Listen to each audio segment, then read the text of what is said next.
Secangkir pengharapan untuk mengawali hari ini, Renungan Pagi 18 April. Landasan untuk kerjasama bagian 1. Yohanes 10 ayat 16. Ada lagi padaku domba-domba lain, yang bukan dari kandang ini. Domba-domba itu harus kutuntun juga dan mereka akan mendengarkan suaraku.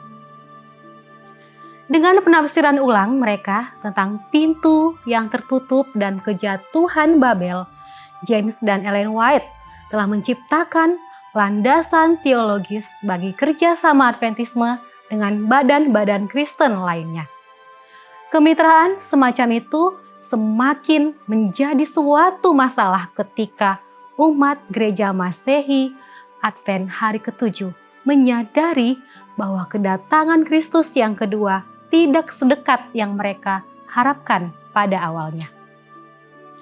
Namun, pergaulan dengan orang luar akan menimbulkan ketegangan tersendiri dalam denominasi yang akan membagi pemikiran Advent menjadi apa yang mungkin kita anggap sebagai orientasi moderat dan garis keras.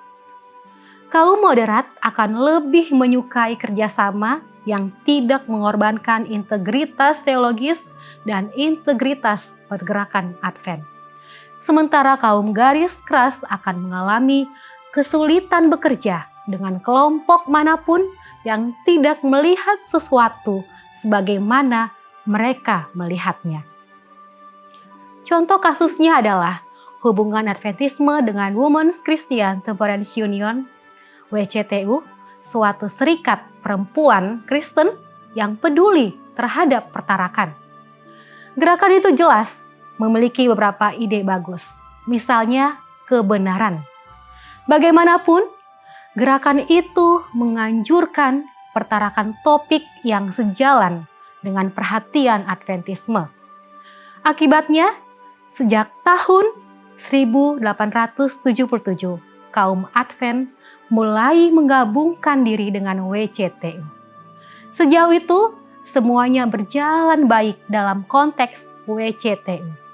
Mereka tampak sebagaimana wanita Kristen yang baik.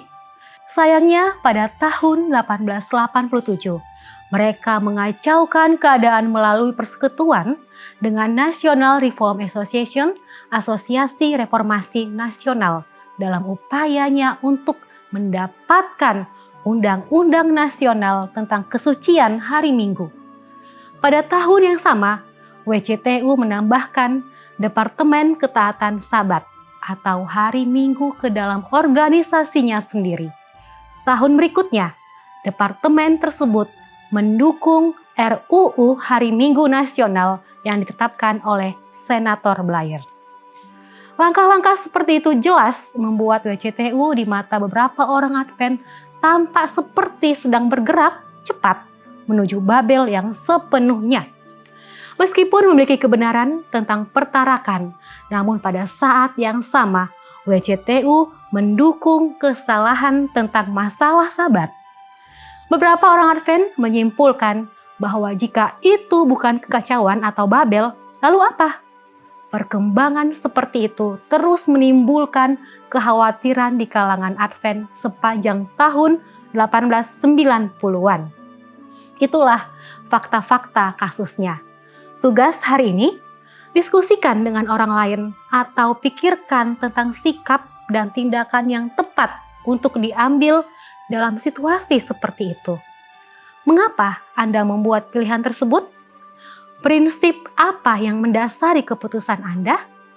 Bagaimana isu-isu ini mempengaruhi makna menjadi seorang Kristen Advent di dunia saat ini? Doa kita hari ini. Kami mohon hikmat, membedakan kerjasama dan kompromi, setia pada kebenaran, rendah hati berdialog, berani bersaksi, dan mengasihi dunia tanpa kehilangan identitas iman kami.